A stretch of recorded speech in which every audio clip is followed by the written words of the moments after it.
For or against independence, Catalans are reeling from police violence during an independence referendum banned by Madrid, but far from locking horns with the Spanish government, they call for dialogue. At the entrances to their offices, in front of press kiosks, in cafes and in queues at the market, the talk of the town in Barcelona is Sunday's vote that was marred by police use of force. Madrid was against the referendum and had long told Catalan separatist leaders they could not go ahead with it, but they did anyway. Riot police moved in on polling stations in towns and cities across Catalonia to stop people from voting, in some cases baton charging and firing rubber bullets to disperse crowds. Really pained Antoni Crespo, 85, chats to a friend at the University of Barcelona, where this retired shoemaker is studying for a master's in philosophy. I'm really pained, really sad, really anxious, really disillusioned, really concerned about what happened, Crespo, a supporter of independence, tells AFP. Footage of police grabbing those who were preventing them from closing polling stations, dragging some by the hair, or hitting them with batons, have spread through the media and social networks. According to regional authorities, close to 900 people received medical attention. The Interior Ministry said close to 40 police agents also needed medical aid. This has hurt this country's spirit. I don't want to say it was a humiliation, because that's a very serious word, but we're hurt, those in favor of the yes and those for the no, Crespo adds. He was referring to the question of the referendum: do you want Catalonia to become an independent state in the form of a republic? What happened yesterday has no name, it's a disgrace, says Sergi Capel, 50, the boss of a design studio and communications agency, at the entrance to Barcelona's Real Círculo Artístico, an arts institute where he is about to speak at a conference.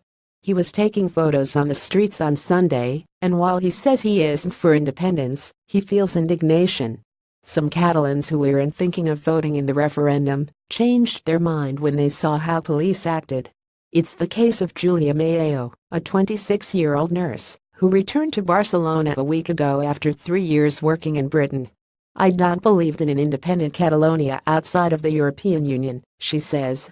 Coming from England, from Brexit, it was like coming back and making the same mistake.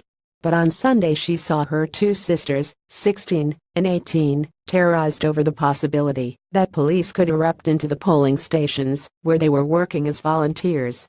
So she ended up going to vote.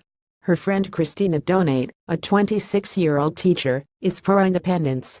But she doesn't think that what happened pits Catalans against other Spaniards, but against Prime Minister Mariano Rajoy's executive. There have been lots of protests in the whole of Spain. Many people support us, she says. But with these type of acts, the Spanish government shows that it doesn't respect us and doesn't intend to, she adds as a helicopter hovered overhead, monitoring a nearby rally against the police violence. Mediation for Jordi Albridge, an economist: it's important to separate rejection of images of police acts from what is a proposal for independence that impacts many generations. I think that more than ever, dialogue is very important. Capel agrees.